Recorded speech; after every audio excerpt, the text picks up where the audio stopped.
Peace, blessings, and salutations. My name is Yurima Karama, coming to you again with another segment of Voices from Behind the Wall. Yes, it's back. I've been away for a minute. I understand. I had to regroup.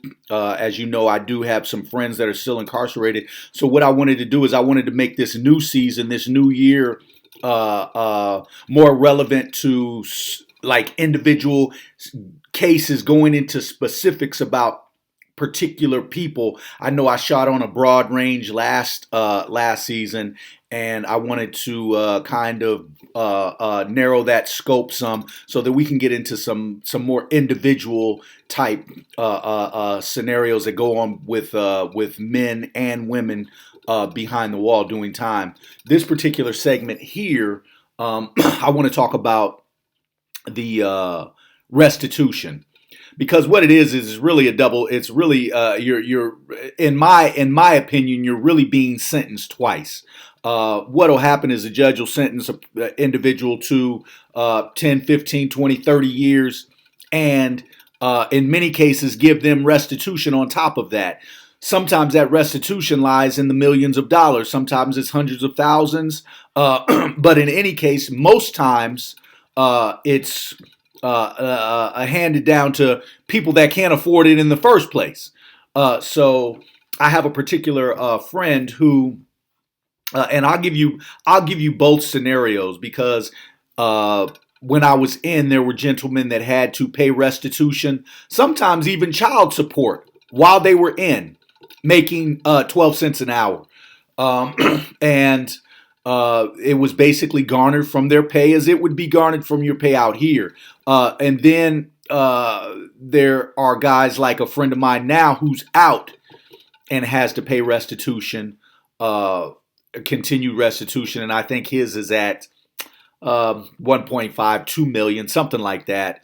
Now, in his particular case, he not only did his time, he went to prison, did his time, but was also given a restitution that he had to pay. So while he was in, they started garnishing, taking half of what he made out of his paycheck to go towards restitution. Now, mind you, this isn't restitution for a victim that he's paying for the crime, because on his crime, there were no victims. So this is restitution that goes towards the court, towards the cost of his going to court for the criminal activity. And to be honest with you, I don't know where the rest of it goes since there's no victim involved. But in any case, so he comes into the system. He works a job where he's making about $20, $25 a month. And half of that goes to restitution on $1.5, $2 million fine that he's got.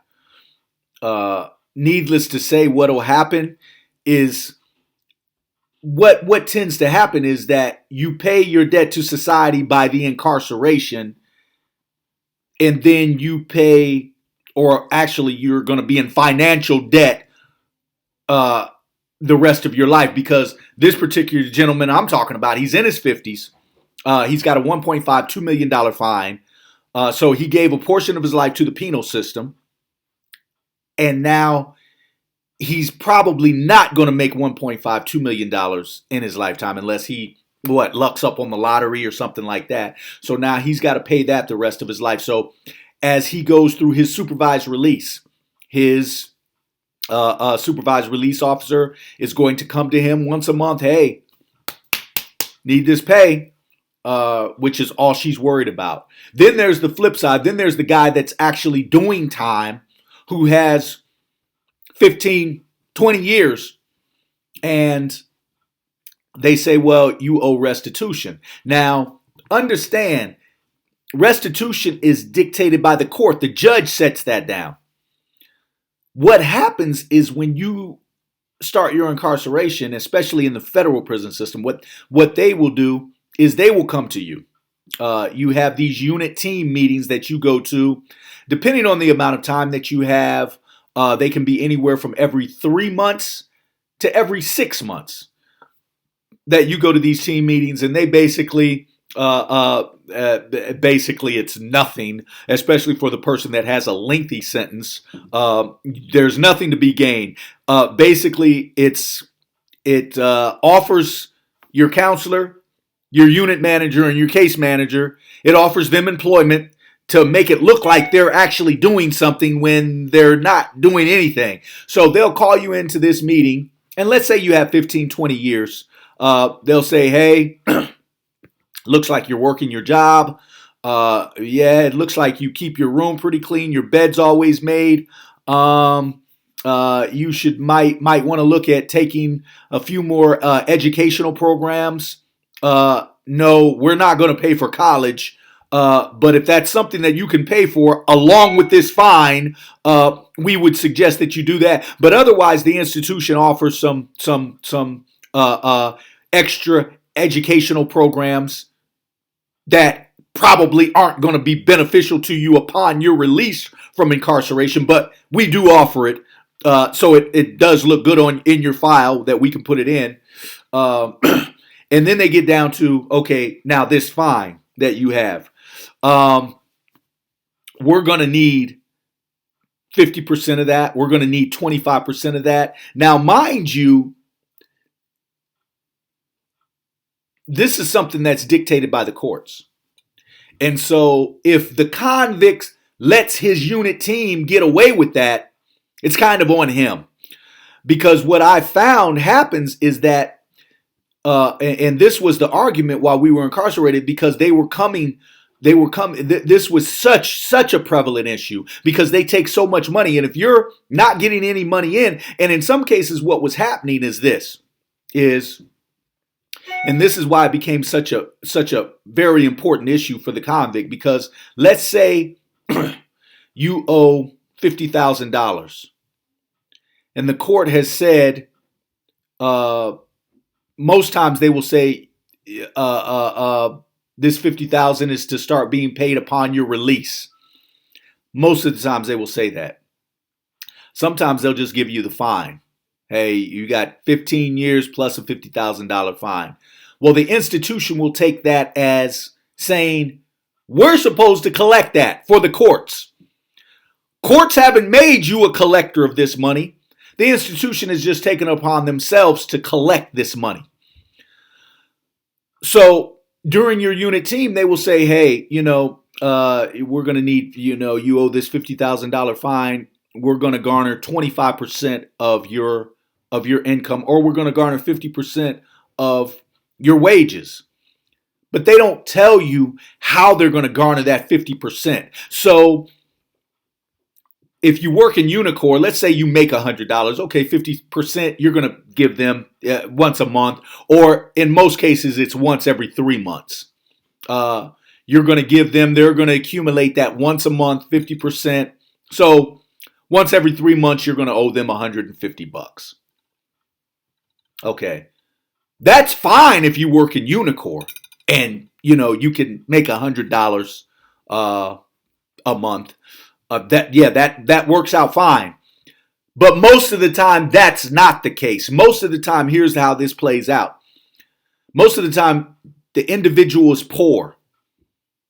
They have no money or very little money. They're at a job most of the time where they might be making $525 a month. Or let's hypothetically say they're making $20-25 a month. Okay. They get that, and then what the unit team will say is, okay, we're going to take 25% or half of that.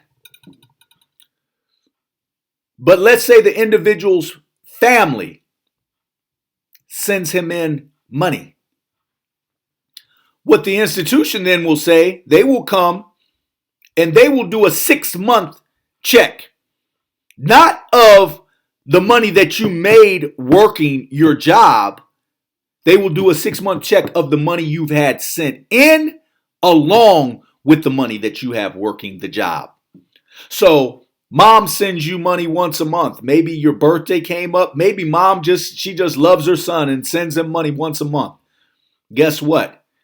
they're they're going to try to garner half of that money that she sent in.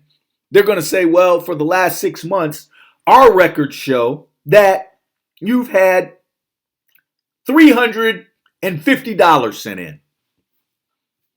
And so therefore, out of that 350, this is what you're going to owe us, because our records show that this is a steady influx of income that you have coming in. Not that this is family or friends sending you in money. They're just going to garner your money, take a portion of that money. Again, they're not a collection agency, but they're going to play as if they're a collection agency. So what men were doing was one of two things. Either telling their families, hey, stop sending me money. Because, I mean, at the end of the day, you didn't commit this crime. Your money shouldn't be part of the money that's being garnered from my wages. So they'll tell their families either stop sending me money, or they'll write the court and they'll work out a deal with the court. And this is my suggestion to brothers and sisters who are doing time in those Desmo Crips. Write the courts. Nip it in the bud. Go straight to the source. There's no need in your unit team trying to play as the middleman like they're a collection agency. Write the courts. Tell the courts the situation. Hey, look, this is what I make. This is what I can afford to pay. In most cases, the courts will work something out with you where you can either pay them something once a month, or you can have a family member go down and pay them a portion once a month. I had filed a suit while I was in. And in filing the suit, there was a portion of money that I had to pay to file it. The court gave me, hey, you got to pay this much to file. The unit team decided that they were going to be a collection agency, which they're not. I decided that, no, I'm going to write the court, the judge. And what we did is we worked out a deal where I could pay $5 a month. I told him, this is what I make. This is in order to survive in here, to get my deodorant, my soap, and just the basics, stamps to write letters. In order to get these few things, this is what I would have left. This is what I can afford to pay. The judge was fine with that. The unit team, they didn't like it. Did I care? No, because you're not a collection agency. And by the unit team not liking it, I really didn't care because the judge spoke. In this case, you love it when the judge is throwing us up under the prison. It's job security for you. So take it when the judge votes in our favor as well. So that's just kind of some of the stuff that people go through. But when they have those astronomical fines, what they're doing is they're locking you, cuffing you into the system basically for the rest of your life, because they know that you're not going to be able to pay that fine, but it does put a financial burden on you. It becomes a bill. It's like a long car payment that you're never going to get paid off, along with the other bills in life that you have. So again, my name is Yarima Karama, man. Voices from Behind the Wall. I try to hit you once a week, once every other week, with some real stories that of people that right now are going through things in the penal system. Some of the abuses that are taking place, whether it's physical, mental, psychological, and some of the abuses that the courts are still putting upon individuals in the courtroom. So we'll talk about some of that, and we'll take on some individual cases. For all the support I've gotten, thank you so much. I am working on the book, The Belly of the Beast. Looking forward to that being out. I said February, but it's looking more like March, April now, because I'm really putting my foot into that. Working also on a new album, so I'm busy doing some traveling. So that's the reason I've kind of been away for a minute. Hope you guys are liking the real life with real talk sessions that I'm doing as well. But I did get a lot of feedback. Some people told me, "Hey, Yarima, we want voices back from behind the wall." So we're back. Peace, love, and salutations. One, Yarima Karama, man. Stay up.